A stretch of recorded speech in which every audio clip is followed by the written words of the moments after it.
This is the first webinar in the 4-webinar series that Department of Biotechnology, Government of India, in association with DBT Wellcome Trust India Alliance, will be bringing to you over the next few weeks. My name is Sara Iqbal, and I'll be your host for today's webinar. I'm sure you would all agree. That biotech response during COVID-19 has been absolutely critical. DBT under the Ministry of Science and Technology has been central to all the science and biotech solutions around COVID that we've been hearing about these past few months. So through these webinars, we plan to bring to you all that DBT and its autonomous institutes and public sector undertakings are doing to mitigate this global health crisis. DBT's multi-pronged strategy has been designed to facilitate development of diagnostics, therapeutics, protective equipment, also provide support to such startups that are working on COVID-19 related research and innovation, scaling up of diagnostic capacity, and also rapid regulatory response for diagnostics, drugs, and vaccines. To tell us more about these efforts, I'm very pleased to welcome and introduce our speakers for today's webinar. We have with us Dr. Renu Swaroop, Secretary, Department of Biotechnology, Dr. Alka Singh, Advisor, Department of Biotechnology, and Dr. Kavita Singh, who is the Mission Director of the National Biopharma Mission at BIRAC. And apologies, I meant Dr. Alka Sharma. Before we begin, I would like to share a couple of housekeeping items to make sure that this webinar runs smoothly. Can we have the next slide, please, Yukti? So just to let everyone know, this webinar will be recorded and will be available shortly after we finish this webinar. We would also request you all to share your questions in the question box so that we can respond, so that our speakers can respond to these questions at the end of the webinar. So if you are on Twitter, please do consider tagging DBT India and India Alliance, and also our speakers' Twitter handles with the hashtag DBT webinars on COVID-19. With that, I would now like to invite Dr. Swaroop to please tell us about DBT's role in mitigating the current COVID-19 crisis. Welcome, Dr. Swaroop. Thank you very much, Sarah, and welcome to everyone to this first webinar of the series, DBT's response to COVID-19. I think, first of all, it's important for us to understand that as a country, we've all committed for, again, India fights COVID. I mean, that's the hashtag we've all been following for so long. We were suddenly in the midst of this unprecedented challenge that came to us when COVID struck us. And it was in January when we all realized that we are heading towards this pandemic, when WHO declared it as a pandemic. And that's when it was important that we as a science agency, we as an agency which is deeply engaged in the biotechnology sector, come forward with all stakeholders to be able to then come up with a collective strategy with the Government of India as to frame, say, how is science and technology going to respond to this huge challenge? This COVID war that we are all fighting is a war which is being fought by the scientists, the health workers, and the whole field that's looking at along with the society to see how do we overcome this challenge. Now, what was important for us was to understand a couple of things. Key was that this pandemic was there. It was a reality. It was also important for us to understand that we don't have too much of time with us to look at how research can be framed, how we can then look at what the solutions would be, and how do we then bring those solutions towards application to be able to respond to this. Whatever we had to do, we had to do it with a very, very time-bound nature to say how can we collectively come together and bring the solutions which society is literally demanding at this point of time. The whole biotech sector itself is a complex sector. It's an interdisciplinary sector. And because of that, it's important to bring a lot of stakeholders together. And that's how it's worked the way we progressed in this field, COVID made it all the more important. All the more important for us to come together as a team, to come together as a nation to bring all our strengths together, and more importantly, globally to connect, to collaborate, to be able to see how we bring all the strengths together and bring out the solutions for this global challenge. Be it understanding the virus, which is so important, because unless and until we understand the virus, it's going to be difficult for us to find the solutions. And then, most importantly, the diagnosis, testing for it. How do we do that? Prevention, for which all of us know it's the vaccine that we're all looking towards, and the treatment, which is all the various therapeutics.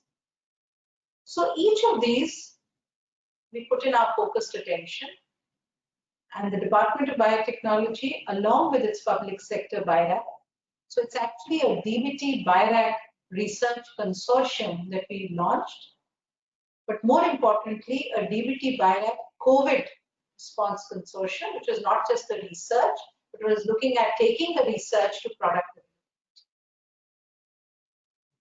So understanding the virus had its own nuances and complexities, but where are we today? We've got all our institutes across the country, and they've launched a 1,000 genome initiative, which I'm sure my colleagues, both Dr. Alka Sharma and Dr. Kavita Singh, through their presentations, will share more information with you.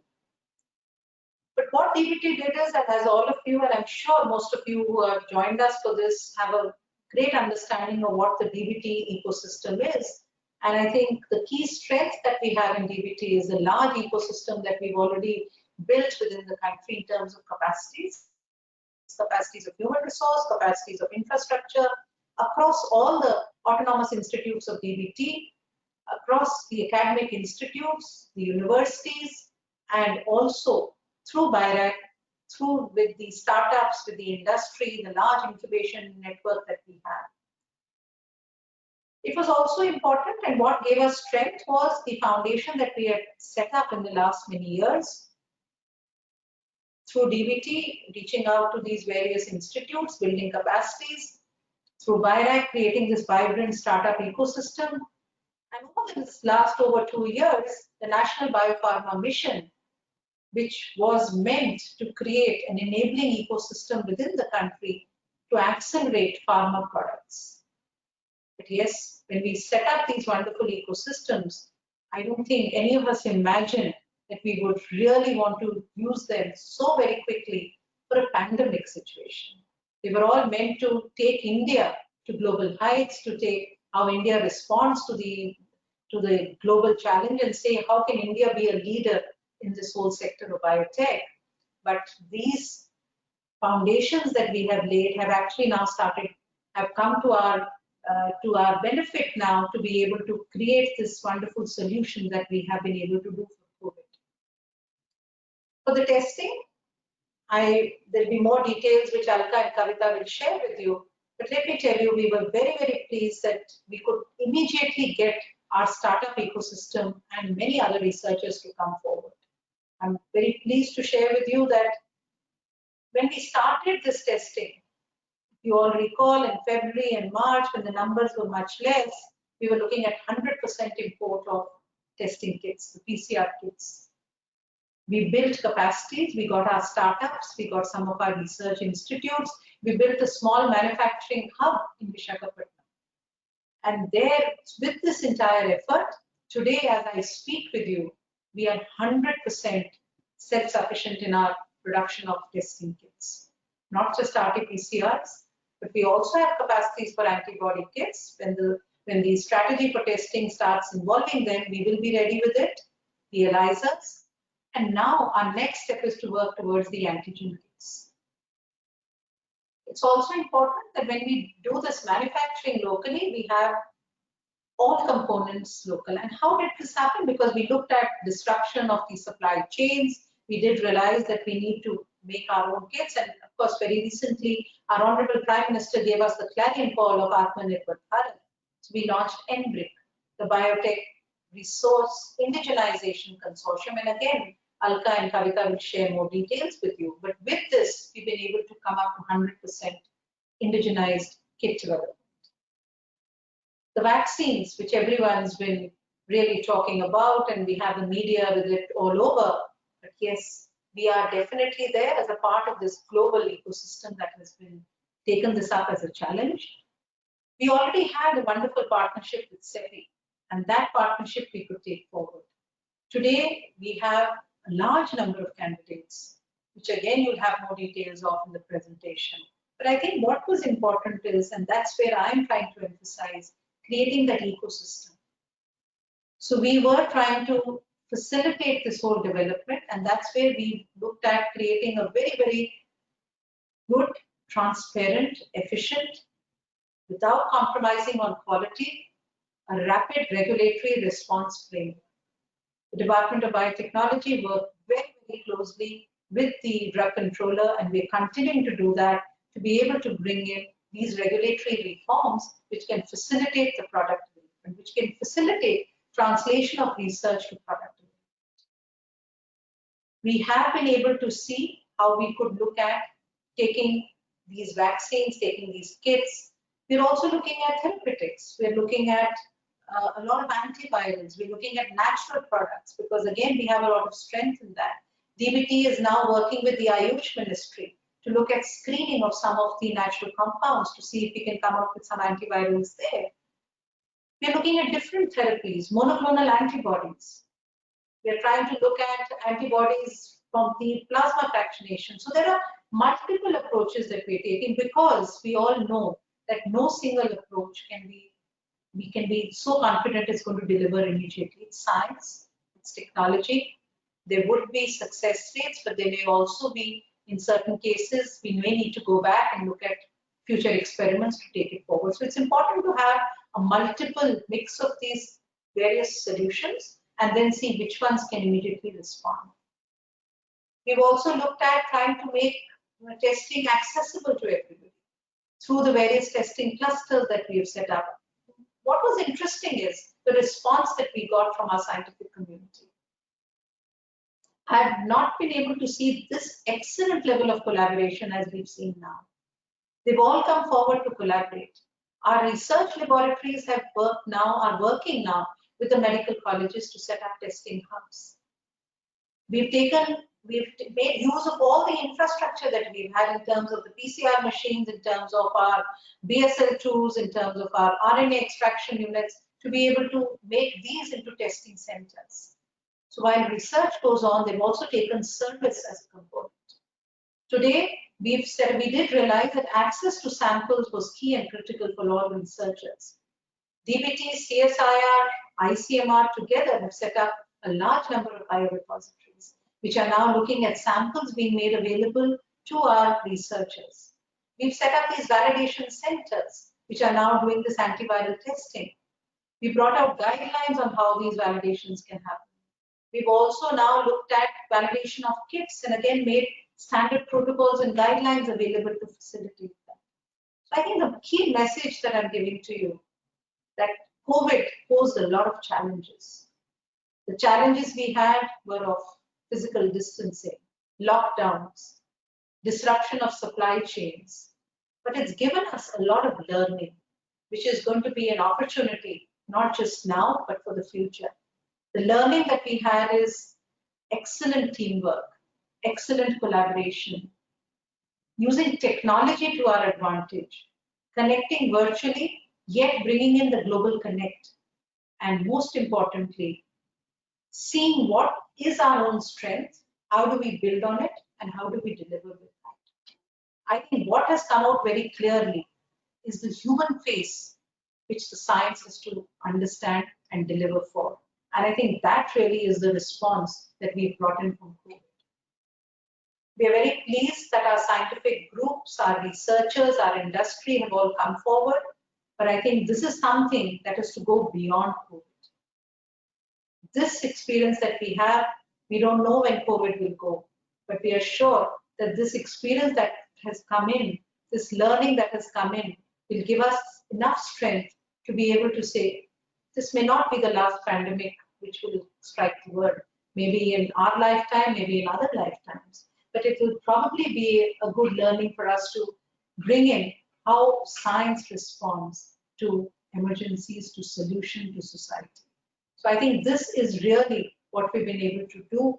There are a lot of details about what DBT BIRAC has done in collaboration with other departments, in collaboration with the industry, in collaboration with working with startups, with regulators, and both Dr. Alka Sharma and Dr. Kavita Singh will share these details with you. So thank you very much for being with us.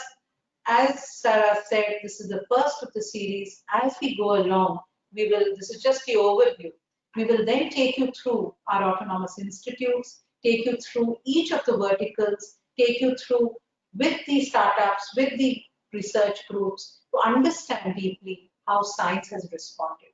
So thank you, stay engaged with us, and I'm sure you'll find this very interesting because you are going to be a part of this whole challenge that we are collectively taking forward. So thank you very much, and thank you, Sarah, and thank you everyone here for this. Thank you very much, Dr. Swaroop, especially for those inspiring words and really helping us understand how DBT is playing an important role in helping the country wade through the crisis, and that by leveraging the research and innovation capacity and infrastructure and a strong biotech research ecosystem that DBT has built and nurtured over the last couple of decades. So thank you very much for that. And so next, I would like to invite Dr. Alka Sharma to tell us a bit more about, perhaps in more detail about DBT's COVID-19 efforts. So over to you, Dr. Sharma. My colleague, Dr. Kavita, and all the participants here. Secretary has given an broad overview of the DBT's efforts so far to combat COVID-19. Today, I am going to provide you an overview on the efforts being made by Department of Biotechnology, its PSU, BIRAC, for which my colleague Dr. Kavita Singh here, she will provide you more detail, and autonomous institutions of Department of Biotechnology to combat COVID-19. As you know, our government is determined to battle this crisis at all fronts, recognizing the necessity for a readiness plan to tackle the COVID-19 infection. The DBT has evolved a multi-pronged strategy and action plan focusing on immediate response as well as for long-term preparedness. This includes, as Secretary mentioned very clearly, that COVID-19 Research Consortium, which have been formed jointly by Department of Biotechnology and its PSU BIRAC to consider and support proposals for development of diagnostics, vaccines, therapeutics, and repurposing of drugs. Efforts being made by the autonomous institutions of Department of Biotechnology for COVID-19, initiative taken for indigenization of resources, and solution being provided by the startups to address COVID-19 challenges. We are also facilitating COVID-19 testing across the country in addition to providing support for R&D. Last but very important component of this strategy is the current biosafety regulation for COVID-19. So as mentioned by our secretary, the DBT along with BIRAC has established a COVID-19 research consortium. Under this consortium, 2 rounds of joint calls have been issued for inviting proposals on various aspects of COVID-19. Under diagnostic, the focus is on developing various diagnostic kits and assays for diagnosis of coronavirus. Potential industry partners have been identified for indigenous production and scaling up of production of molecular and rapid diagnostic tests. For vaccine research and development, the technology platforms have been created across the country and now are being used for development of vaccine candidates and also novel vaccine manufacturing. For vaccine research, Department of Biotechnology has also participated with Global CEPI in their call for COVID-19 through India-centric and CEPI mission. We are actively supporting our Indian industry applicants that are being selected under the call. Efforts are also being made on developing in vitro assays, animal models, therapeutics, and repurposing of drugs for COVID-19. Multicentric genomic studies are also being conducted for pathogens and host genomics. And so far, a number of proposals have been supported for development of vaccine, therapeutics, diagnostics, repurposing of drugs, and other interventions. Just sorry to interrupt, Dr. Sharma. Your slides are not moving. Do you want us to play the Please go slide? ahead. Okay, So sure. I'm on slide number 4. Okay, sure. We'll do that. Just give us a minute. Yeah, just give us a minute.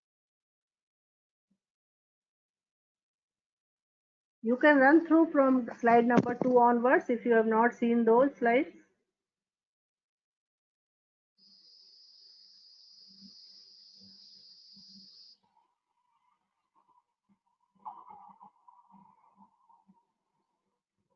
We can move to the next one.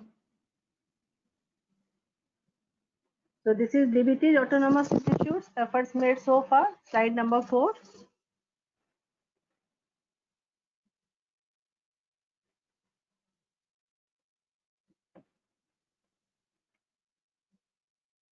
Next slide.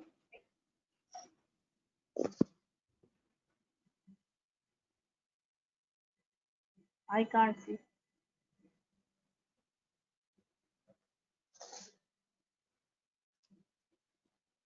Are you unable to see the slides, Dr. Sharma? Right, yes.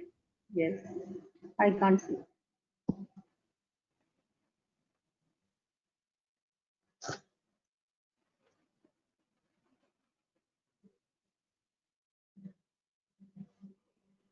Can you see them now? No, just a minute. Yeah. So yeah, correct.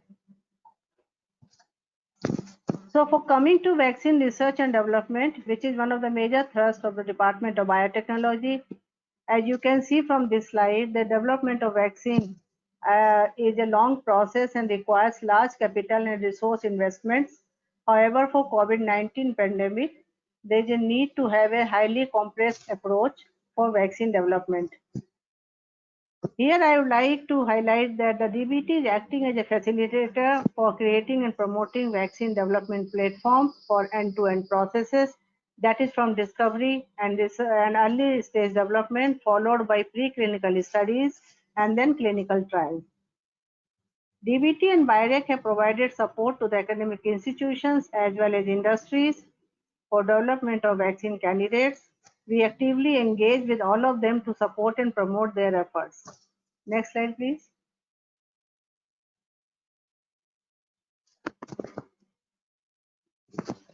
So this table indicates engagement of industries in developing various vaccine candidates with their current stages of development.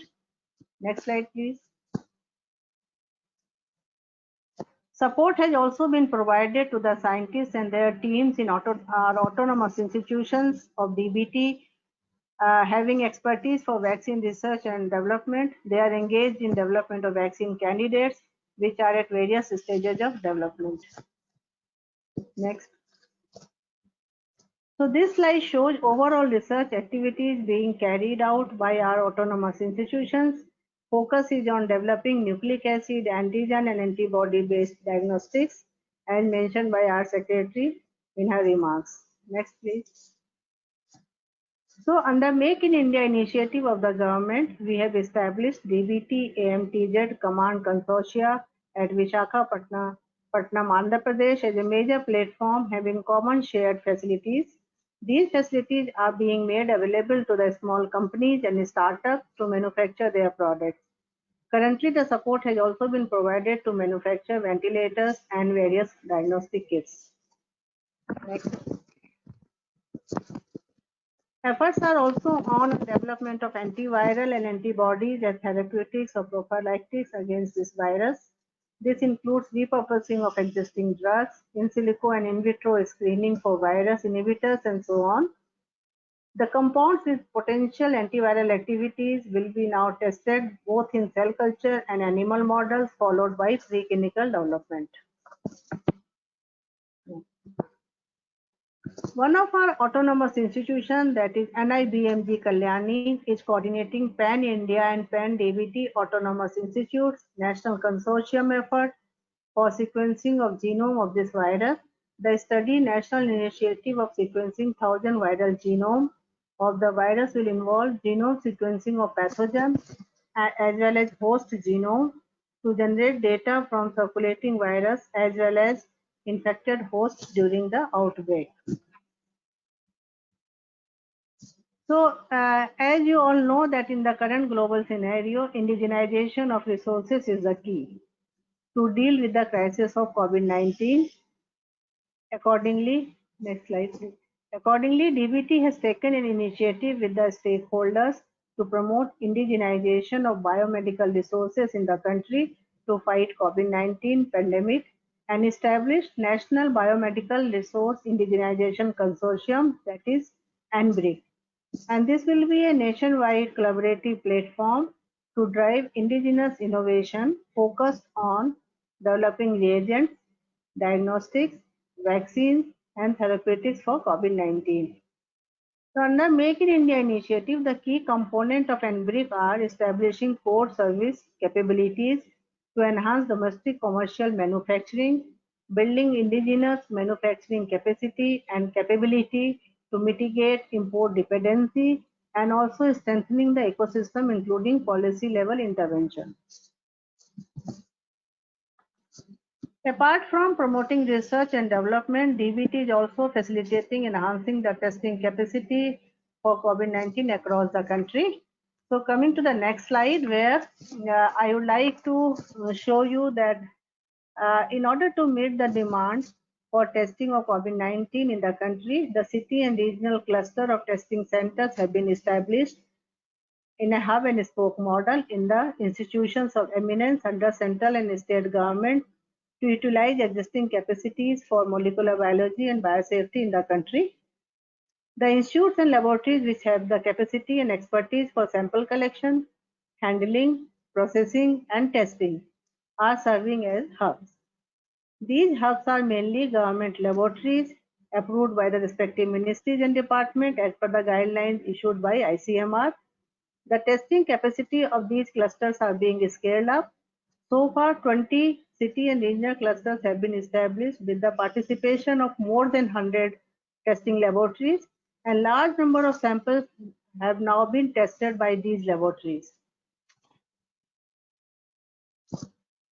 So this is something very unique model and first of its kind in the country, which I am going to tell you through this slide. So DBT also has explored building of mobile vans to facilitate testing in rural settings of the country.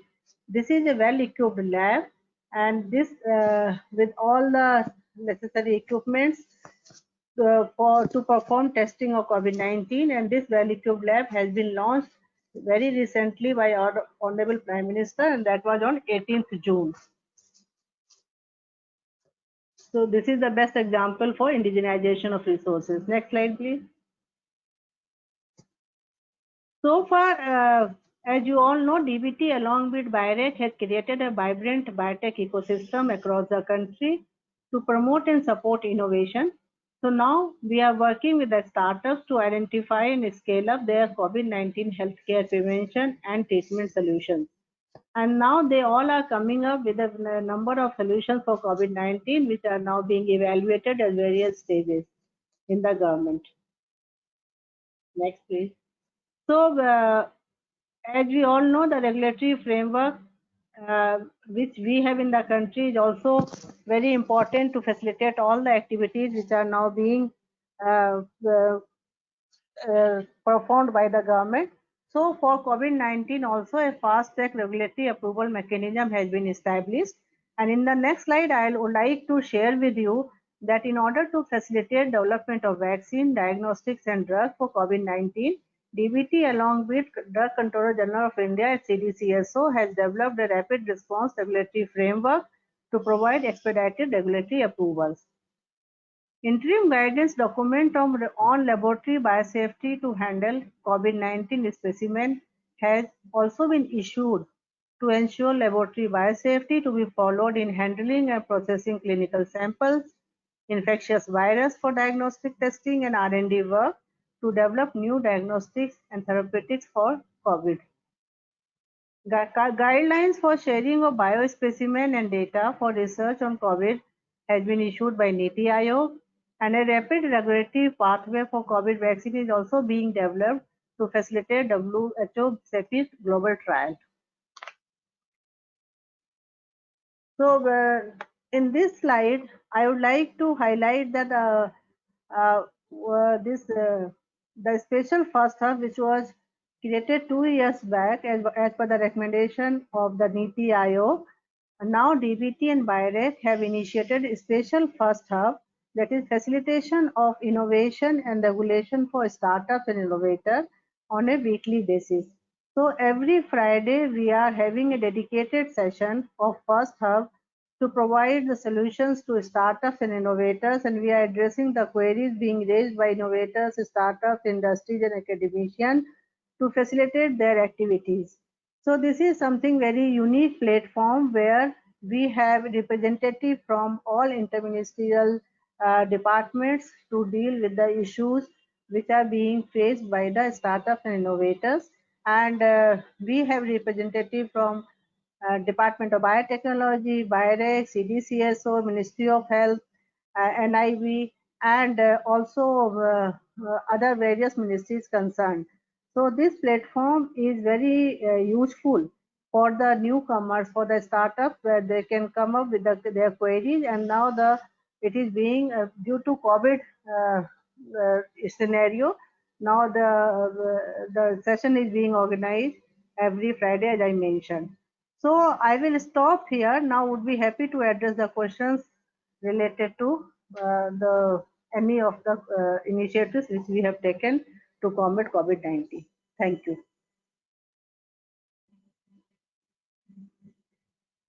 Thank you, Dr. Alka. It is indeed quite encouraging to see DBT's proactive role in mitigating the COVID-19 crisis through these efforts. That was a very informative presentation. Dr. Sharma will take questions right after Dr. Singh's presentation. So if I can now invite Dr. Kavita Singh to tell us about DBT Biotechnology Industry Research Assistance Council, which is BIRAC's role in responding to the COVID-19 crisis. Over to you, Dr. Singh. Thank you, Sarah. Are my slides visible? Yes, they are. And I am audible also, considering you responded. So thank you. Yes. Thank you, Sarah. And thank you, Dr. Alka. And I believe the secretary had to step out for some time. But thanks to her for setting up this framework for today's overall discussion. And a couple of things before I start with the small brief presentation I put up for this together, sort of representing BIRAC. Basically, I don't have the bandwidth to represent the DBT's number of activities that have been initiated, so I'll limit my talk to BIRAC. Also, just as an upfront, sorry, there'll be some couple of duplication of slides which you would have seen in Dr. Alka's slide deck, and you might see them here also. We didn't have a chance to exchange the slides at the last moment, so just excuse us for that. Now, coming to this BIRAC's response, I said DBT, but BIRAC is sort of DBT's baby. So BIRAC, what it has done, so considering the magnitude of the detrimental impact this new virus or this new disease has in future or has done in the past few months, it was very critical that we all act together. It was critical that all scientific departments, scientific agencies, they collaborate, they leverage what has been created. Quick scale up is brought out, which products are deployed, which are possible. All of them are not possible, we do understand that, but whichever is possible. And so within that framework, I'm going to just talk a little bit more deep dive than what has been explained. That's what sort of products which have been put out, which have been supported, which have been thought to be having reasonable scientific rationale behind them, which would help in the coming times or which have helped in the past few months. So one thing which I would certainly like to point out right in the beginning, that this whole bunch of activities which were possible were not because we decided the day January when it was decided, we are seeing the first case in India in March when it was decided it's a pandemic. Cannot be a sudden scale up which can happen. So this is the result of DPT's sustained efforts in building BARAC. In fact, BARAC is one of its very unique organization which you might not see in many countries across the globe. But it is this sustained, continuous, persistent effort over the past 8 years to build a biotech ecosystem, both startup, infrastructure, capacity, because of which today when we had this huge challenge hitting us, that para could play the role of being a financial provider, and in the same breath I would say also be a facilitator. And as has already been explained both by Dr. Swaroop and by Dr. Alka, that the support naturally we required, we understand we need to create diagnostics, because test is what WHO has been constantly been advising every country. We know for prevention there's a very strong need of vaccines, therapeutics, repurposing, a lot of other interventions to provide to our healthcare workers and to provide to the hospitals while they're taking care of the sick around. And while these are very specific product development we look at, there is an equal responsibility to ensure that there is appropriate development of infrastructure, resources, which are required for product development. And when you strengthen the ecosystem, what you get is that everybody gets access to that infrastructure, that resource. So what Dr. Alka said, that NBRIC is established. What it gets, it links people and it gives them that bandwidth to connect with each other also. So it's very important that both are done, and at the same time, it's not possible that you start creating a facility for animal challenge 6 months or 1 month, 1 year from now. It's important it's developed now, so that any product developed by any Indian company can easily use it as a pathway and go forward. While on the right side, you will see on the right side of the circle, we're saying it's a facilitatory role, which is also extremely critical. When we said it's very important we all collaborate, because it's important to connect. Connect is important to bring all these stakeholders together. And because of because of both these verticals which BIRAC could sort of act upon, is the possibility that we have been able to do some indigenous development. There has been the endpoint of scaling up of diagnostics with developing vaccines and other products which are required. So the initiatives which have been taken, I've sort of divided for your comfort here. What were the immediate actions which were required? What are little short-term actions? And when we say actions, it actually means deliverables. So it was important that we identify and fast-track development of preventive and screening aids, monitoring aids, assistive aids. Then as a short term, it was critical that we become self-reliant and self-sufficient in diagnostics. And it's critical that we do because we all understand product development, especially therapeutics and vaccines, are a long-term development pathway, which actually in ideal circumstances, anything between 6 to 12 years, which we know today are trying to compress between 1 to 2 to 3 years. So it was important, it was very critical that these be segregated so that our focus is accordingly targeted, and there are certain constant deliverables which are made available to our Indian community, to our Indians at an affordable cost. So there are a lot of targets when you start thinking about a government supporting product development.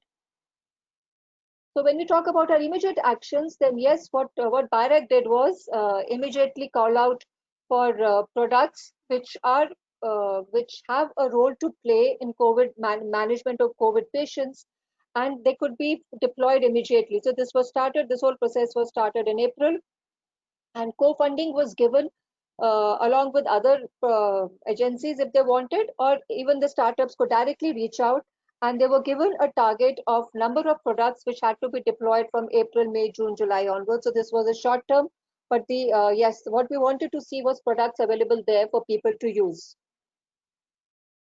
And this slide though already has been covered by Dr. Alka, but I'll just bring here one important point that if you see the two numbers given on the left side, so 192 products which were already in advanced development by BIRAC incubators and the BIRAC ecosystem were shortlisted.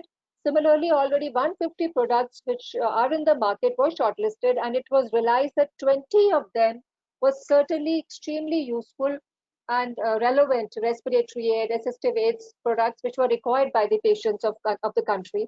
So those were the ones that was many of them were supported. They were connected to larger companies. They were connected to other ministries. They were connected to the end user.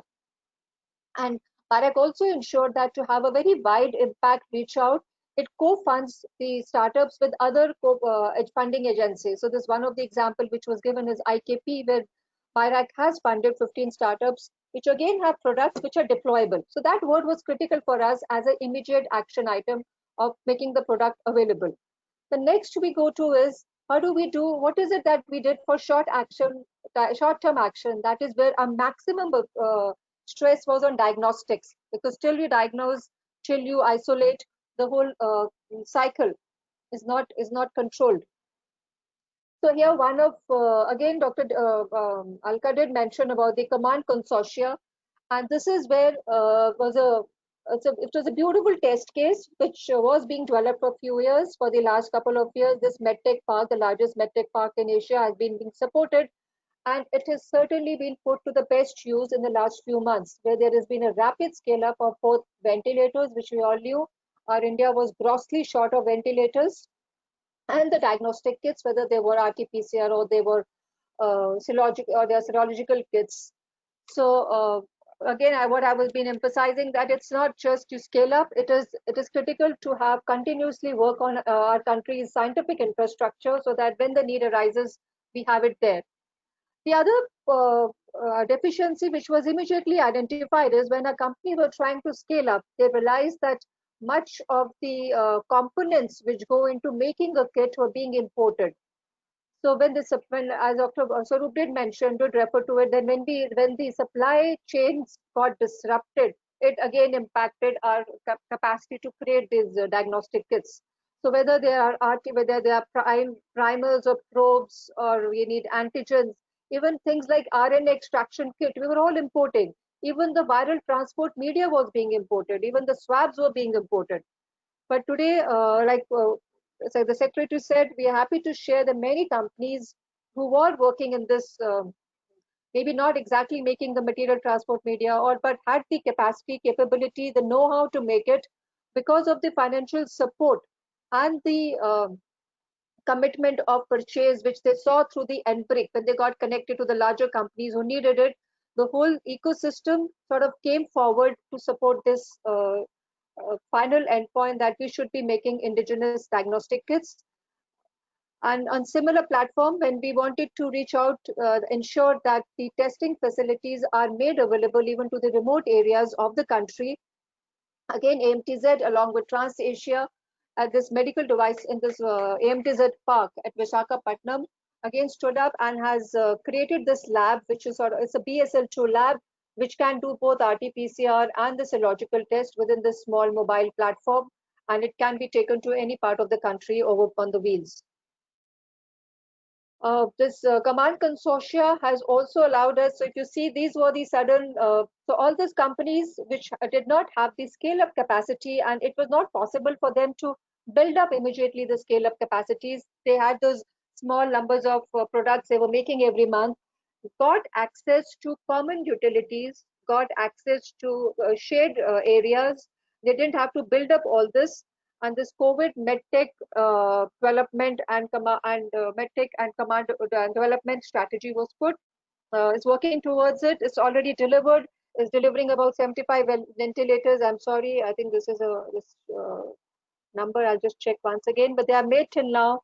300,000 molecular diagnostic kits have been manufactured, which have allowed us to be self-reliant. And of course, many other companies have also worked towards. My Lab is one of those companies which has been supported for large scale up. And while we are working towards this, it's not just not one platform of diagnostic we would like to, any country would like to focus on, because one is we don't know which one is most easier for any lab to adapt. Second is the raw material required or the components required for each kit are different. So it's good to have variety of platforms, and a similar approach you would see in vaccines. When we don't know what will be good, you'll see that we would, it's just like you don't put all your eggs in one basket, which would normally talk for financial instruments. A similar thing is for the scientific strategy also. Today, when we didn't know, and today when we know that we don't know how long we would need all these platforms, it was important to support many multiple companies, multiple startups, multiple mid-sized companies, to ensure that we have rapid cart tests, to ensure we have access to ELISA kits, to ensure we have enough RT-PCR kits, and even open tube platforms, which are a little quicker to do. The importance of other intervention products, which are both monitoring and assistive in nature, cannot be undermined at this time. And we all know that we have been using this disinfections. We've been with the need for sterilizing and a large public space in our offices. So the products catering towards that need were also important to support. Similarly, PPE, which is one of the most beautiful example India talks today of not being able to create much PPEs for its own consumption, to being one of the very large exporter today of can export today. I mean, we don't export as much as we can, but we have the ability today. So all these products have also been supported under the different mechanisms of our research consortium. I'm just leaving this slide for 5 seconds for you to just get a hang of it.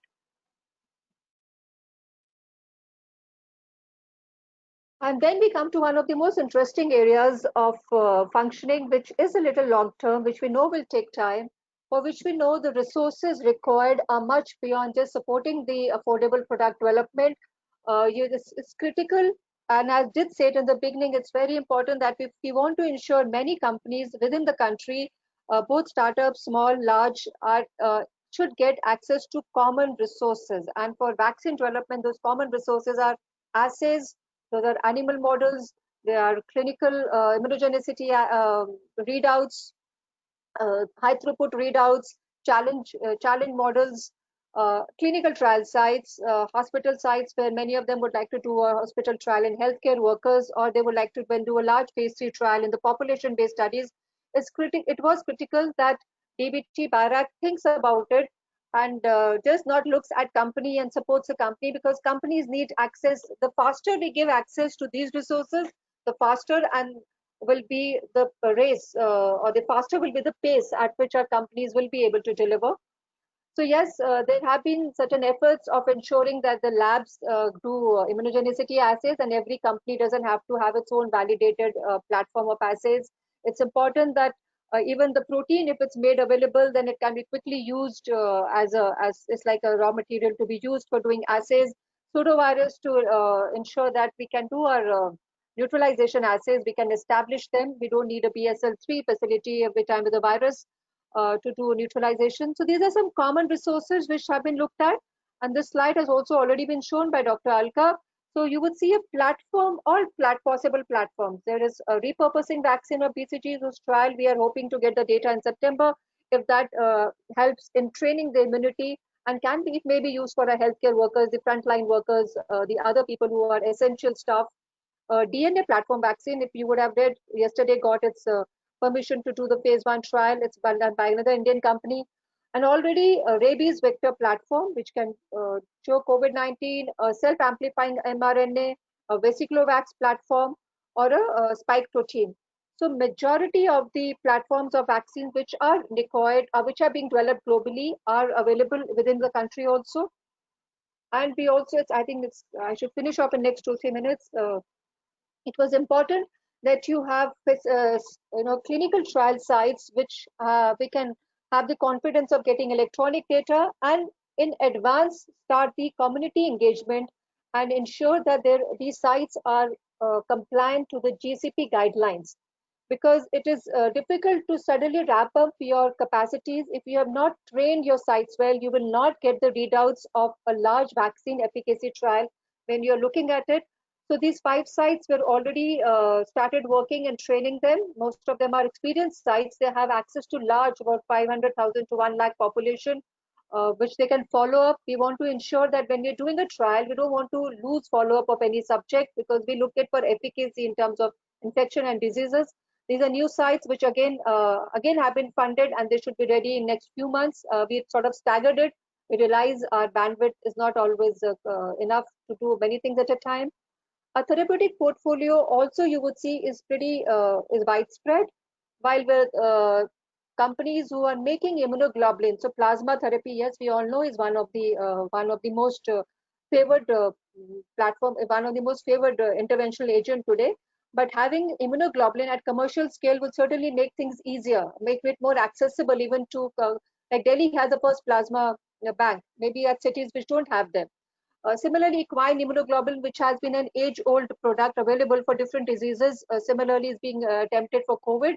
And therapeutic antibodies with B-cell isolation or isolation of antibodies from past displayed naive and immunized libraries will be looked at. We're also looking at studying the PEG interferon alpha in the patients, because this particular arm is not there in the solidarity trial or in the recovery trial. So it's important that it be looked at. And just like vaccines, even resources to support therapeutic development, whether it is to have an in vitro platform using an organoid technology, or having an ACE2 transgenic mouse, or having a cell line of epithelial lung cells which can allow identification of new therapeutic targets. These are all made as a service facility.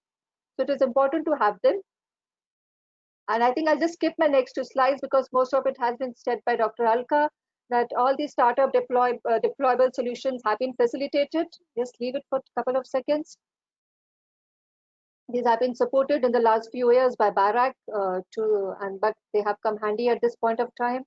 And there's also all the facilitatory role of whether it's regulatory support, which has been talked about. There has been legal guidance, which has been given out in the association with legal associates. And similarly, CSR funds, if can be made available at this point of time, then when the scientific agents, companies and scientific agencies really need them.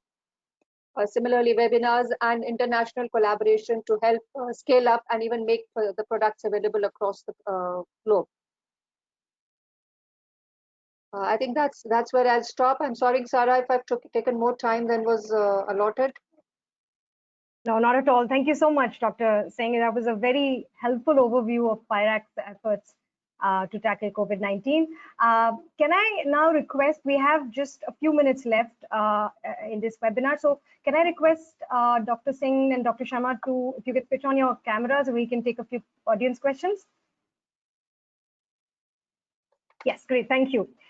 So maybe first, this question is perhaps for both of you. How can researchers who are not part of the DBT network or BIRAC, how can they contribute to DBT's ongoing efforts? Can you tell us a bit about that? Chalka, you want to go first, please? So yeah, sure. So if they are not the part of the current activities of DBT or BIRAC, and they would like to now be associated with the activities to work on COVID. So there are details available on both the websites, that is DBT and BIRAC websites. So depending on their interest and also nature of activities, what they are doing. So the variety of proposals which falls under the vaccine, diagnostics, therapeutics, capacity building, infrastructure, training program. So they all are there, and on the website, depending on their interest, they can choose any one of them, and they can be associated with any of the programs which are with DBT and BIRAC. Okay, thank you. Do you want to add anything to this, Dr. Singh? No, not really, Sarah. It says that BIRAC, the limitation BIRAC has, it does have its calls announced at fixed intervals, and they closed. And some of them may be open at this point of time, and some of them will open in the next couple of weeks or months. So it's a constant. I would recommend please keep visiting websites. It gives you a chance. Great. Okay, thank you. And there's a QR code here and also link to DBT's website. So you can please you can scan the code or just click on the link, and you can see the list of COVID-19 calls from DBT and BIRAC. Right. So, Dr. Singh, you mentioned international partnerships for enabling COVID-19 research. So, could you tell us a little bit more about that, both BIRAC's efforts and DBT's efforts in leveraging these partnerships? Okay, I think there are a lot of DBT, much of them are DBT partnerships, and I normally don't like to segregate DBT and BIRAC. I feel they're one. So yes, the main partnerships which are really coming very supportive at this point of time, which DBT has and is functioning, is the partnership with CEPI. That's a coalition for epidemic preparedness. Then there's partnership with NIH US under the Vaccine Action Program, again, which Dr. Alka is a very important part. She's their lead role there. Then there is a lot of engagement with WHO, which is happening. So DBT is looking at doing the solidarity trial along with the WHO, the global harmonized protocol trial. Then there are, Dr. Alka, what am I missing out? And of course, BIRAC has its own partnership with Sweden, with so many countries. Dr. Alka, sorry, go over to you. No, it's okay. So just to add to what Dr. Kavita said, we have very active partnership with Finland and Sweden, especially focused on startup activities. We have exchange program of a startup, and now we are continuing the same for COVID also. Recently, we had 2 webinars with them, and now we are planning to have a virtual meetings, conferences focused on startups, how these startups can work together, especially to solve the problems and solutions to COVID-19. So as Kavita rightly said that CEPI and this web program are very dedicated program with all vaccine related program, and also now we are actively working together for COVID-19 solutions. So and for innovators and startups, other countries, including, as I mentioned, Finland and Sweden. Okay, thank you both of you. Then one final question, I think, because we've almost reached the end. So BIRAC has partnered with Invest India to seek CSR funds for COVID-19 research consortium. So Dr. Singh, can you tell us a bit more about that, maybe? So I wish my colleague was here, my colleague who is spearheading it, Dr. Manish Diwan. I don't have much details. I know they are working together. They have been successful in some efforts. I'm sorry, but I don't know the details of where we have reached there, the end point. Okay. I know they're still engaged. I'm so sorry. No problem. Dr. Kavita, I can take this question. Sure. Yeah, so DBT and BIRAC, we are jointly working with Invest India. And in it, we are now from the government also. There are many joint partnership, and that is as per the recommendations of NITI Aayog and other forum, from where we now we have set up a small unit, which is actually now it's across the government product development cell, where we are working together to bring investment from the international partners to the country. And as you rightly mentioned, that there are various schemes and guidelines available through which we are now working together to see that how much can be now new programs can be developed where we can attract investment from outside the country. Great. Thank you so much. We've just hit 5:30, so I'll close this webinar, and I'll really want to thank Dr. Swaroop, who unfortunately had to leave, but a huge thanks to Dr. Sharma and Dr. Singh for taking time out and sharing these informative presentations with us. Thank you also to the audience for staying with us for the full hour. We had a full house throughout the webinar. And please request you to stay tuned. We'll be organizing more webinars in this series, and you will be receiving this information on these webinars through our social media channels and also through our other communication channels. So take very good care of yourself and your loved ones, and let's remember that we're all in this together. Have a safe weekend. Bye. Bye, Sarah. Thank Thanks, you. Sarah. Thanks to everybody.